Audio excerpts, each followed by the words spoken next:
Now at the state capitol, lawmakers are asking questions about the Independence Day floods.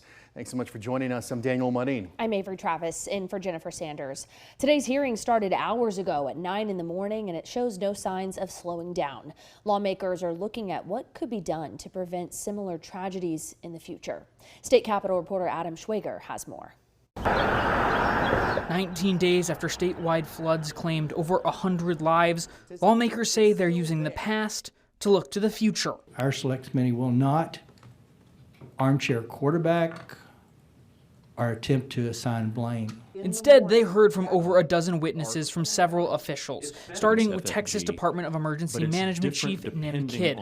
Kidd spoke for over 3 hours, discussing coordination and communications problems and advocating for more money so his department can expand on their 4 statewide bases. Last session, you gave us money to build 3 more. I need 4 or 5 more. I would like to be no more than 3 hours from every Texan. Kidd also noted how mayors, county judges, and emergency managers are the only ones authorized to issue evacuations in their local area. While he thinks the power should rest with them, he expressed concerns that there's no way to make sure those in charge are getting critical information and that emergency coordinators can lack training. There's no minimum qualifications to be an emergency management coordinator in the state of Texas. It's whoever the county judge or whoever the mayor appoints. We're better than that.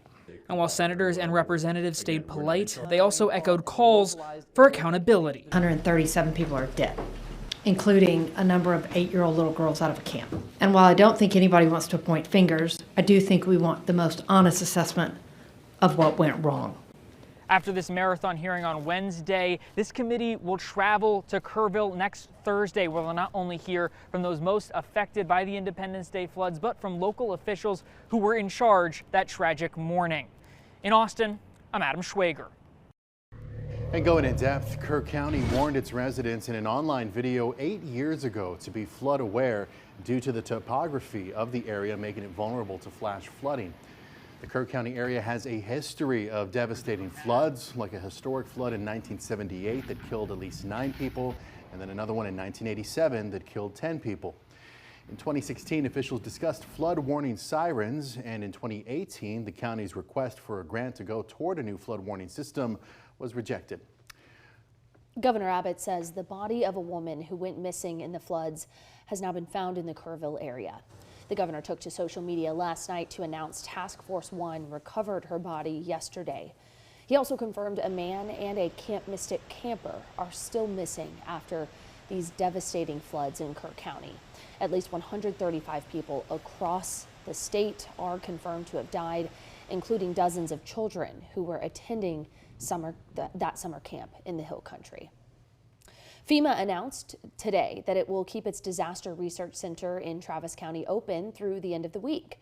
FEMA's center at Round Mountain Baptist Church opened last Wednesday, 11 days after floods killed at least 10 Travis County residents. The church itself became a vital location for people affected to find resources and donations. Even before that, we spoke to one man who says the pastor of the church gave his family a check for $1,000 to help them get back on their feet. Definitely help, because we've lost a lot of things that we would like to replace fast with tools, kind of things that would help us rebuild or anything. And we always thought we would just be on our own after the flood hit. So it's, anything really it does help, and especially with a good amount of money too. Now, representatives from FEMA and from the Small Business Administration will be at that site through Friday to help answer questions or assist people with applications for disaster relief funds or even loans.